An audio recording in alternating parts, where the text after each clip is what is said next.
Muy buenos días. Con motivo de la celebración de la Navidad, el jueves pasado y hoy hicimos un paréntesis en nuestra serie de meditaciones sobre el libro de los Efesios.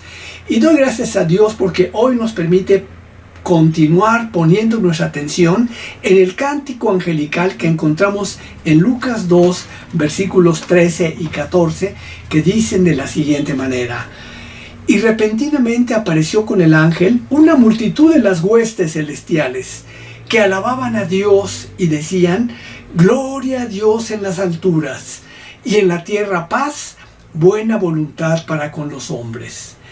Y como dije el jueves pasado, yo creo que a casi todos nosotros, desde que éramos niños, algo que nos gusta mucho en la época de Navidad son los villancicos de Navidad.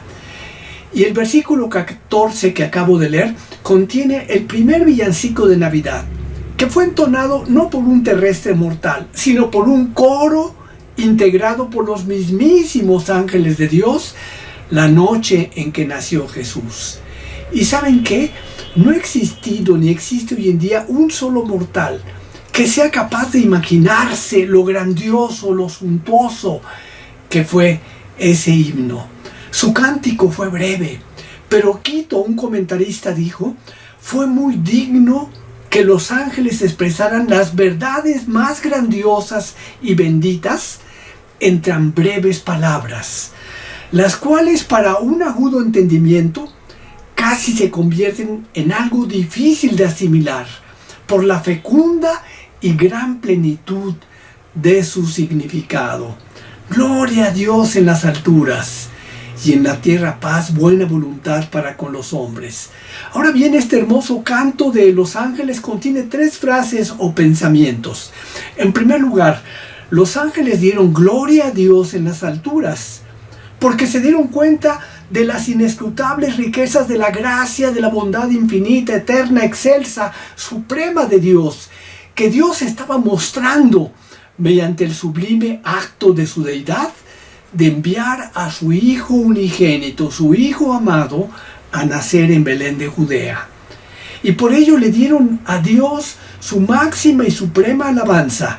Y además lo hicieron porque solamente Él es digno de recibir la honra, la gloria, el poder y la alabanza. La segunda frase de este villancico dice: y en la tierra paz, lo cual es sumamente importante, urgente, en pleno siglo XXI. Y en tercer lugar dice: buena voluntad para con los hombres. Pero el día de hoy vamos a poner nuestra atención en la segunda frase de este hermoso villancico que dice: y en la tierra paz. Y saben que los ángeles no cantaron esto en el huerto del Edén porque allí había paz. No era necesario que se cantara, ya que había una paz absoluta, pues el hombre aún no se había rebelado contra Dios. Y miren ustedes, aunque la palabra paz consta de solo 3 letras, involucra un valor primordial, invaluable, inconmensurable para todos aquellos que han experimentado o están experimentando los horrores de la guerra, ya sea en Ucrania, en la Franja de Gaza, en Armenia, en Sudán, en muchos otros lugares más. Y cuando después de una guerra se anuncia que se firmó la paz, entonces el panorama cambia total y radicalmente, ya que en lugar de vivir en medio de la violencia, en medio del derramamiento de sangre, se experimenta la tranquilidad de la paz. Y la realidad es que desde la caída del hombre en el huerto del Edén, en la tierra han existido incontables guerras, asesinatos, violencia dentro de las familias, violencia en las ciudades, y lo que es más, las disputas entre las naciones están a la vista de todos nosotros en los noticieros. Y nos damos cuenta que no ha habido ni hay paz en la tierra, excepto en el corazón de los creyentes que tienen la paz de Dios. Y las guerras son el resultado del pecado en el corazón del hombre, con el cual Satanás llena con pensamientos de codicia, de odio, de violencia y de muerte. Por ejemplo, ¿por qué Rusia quiere apoderarse de Ucrania? Por la codicia de sus riquezas, por la codicia de poder. Y por eso este canto menciona: y en la tierra paz. Y aunque en el 2024 ciertamente todos vamos a necesitar mucha paz entre los hombres y entre las naciones, lo cual es muy importante, pero algo más importante todavía es la paz con Dios. Ya que el hombre por naturaleza tiene temor de Dios, tiene un tremendo temor de la ira de Dios. Y tan solo en pensar que Dios algún día va a juzgar a los vivos y a los muertos, tiembla. Y prefiere no hablar de la muerte, no hablar de la tumba y no hablar de que todos tenemos un alma inmortal que jamás puede morir. ¿Por qué? Porque después de ello va a venir de manera inevitable e inexorable el juicio final. Y todos vamos a comparecer ante el tribunal de Cristo. Y vaya que tenemos razón para tener miedo, porque la realidad es que todos sin excepción hemos pecado, y a causa del pecado estamos en guerra con Dios, somos enemigos de Dios. Y la Biblia nos explica esto diciendo que Dios en su santidad no tolera el pecado en su presencia. Y por eso la ira de Dios estaba sobre todos nosotros. Y esto lo encontramos en la Biblia, en la epístola a los Romanos 1:18, que dice, porque la ira de Dios se revela desde el cielo contra toda impiedad e injusticia de los hombres, que detienen con injusticia la verdad. Y no existía paz entre el hombre y Dios, porque la ira de Dios es contra la impiedad e injusticia de los hombres. Y por ello la paz más importante y urgente que necesitamos hoy en día es la paz entre el hombre y Dios. Es la paz más importante para el 2024. Y para ello debemos recordar y tener en mente que el obstáculo que impide que podamos obtener la paz con Dios es nuestro pecado. Y la Biblia nos dice que gracias al perfecto trabajo de nuestro Señor Jesucristo, el obstáculo de nuestro pecado fue removido.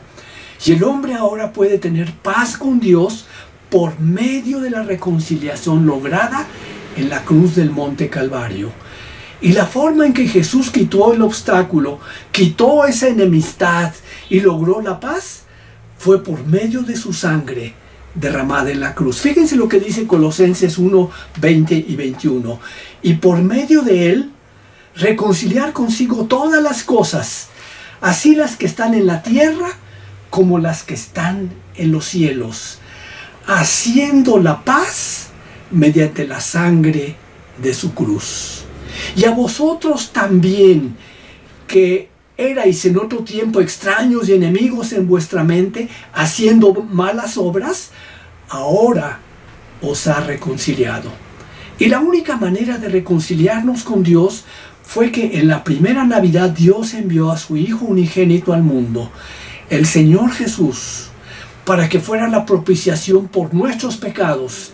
Y cuando Él llevó nuestros pecados sobre sí mismo en la cruz del Calvario, Dios descargó su ira respecto al pecado sobre el Señor Jesucristo. E Isaías 53, 6 dice de la siguiente manera: mas Jehová cargó en Él el pecado de todos nosotros. Y el resultado maravilloso es que el bebé de Belén llevó a cabo una reconciliación total de cada uno de nosotros con Dios. Agustín de Hipona dijo que el Hijo humilde de Dios vino tan solo para que nosotros, pecadores autosuficientes, viles criaturas, pudiéramos ser perdonados, pudiéramos ser reconciliados con Dios, pudiéramos empezar a tener una nueva naturaleza, pudiéramos de hecho convertirnos nosotros mismos en los hijos de Dios y herederos de la gloria eterna. Es decir, el Hijo de Dios se hizo hijo del hombre para que nosotros, que éramos hijos de los hombres, pudiéramos ser hijos de Dios.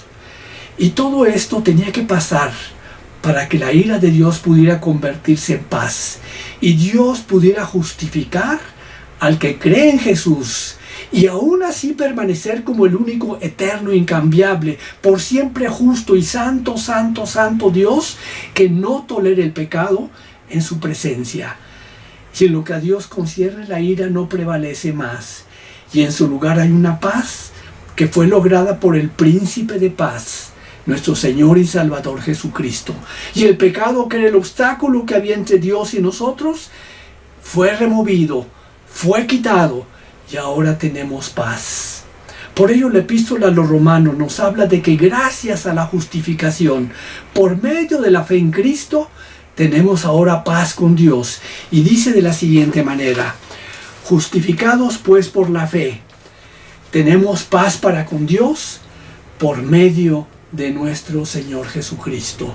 Y por todo ello es que sin Jesucristo no puede haber paz entre Dios y el hombre, y entre el hombre y Dios. Porque miren, 1 Timoteo 2:5 dice: porque hay un solo Dios y un solo mediador entre Dios y los hombres, Jesucristo hombre. En resumen, Dios estableció la paz cuando en la primer Navidad Dios abrió su corazón para darnos a su amado Hijo unigénito. Y por eso cada año celebramos con mucho gozo la Navidad. Concluyo. Jesús es el Rey de Reyes, Señor de Señores. Es el Señor de Israel, es el Hijo eterno de Dios. Vino a salvarte a ti y a mí. Y lo único que nos pide es que le demos nuestro corazón, que le amemos con todo el corazón, con toda el alma, con todas las fuerzas y con todo el entendimiento. Y nos pide que nos inclinemos delante de Él y le alabemos. Por ello, otro villancico de Navidad muy conocido dice: venid adoremos, venid adoremos, venid adoremos a Cristo el Señor.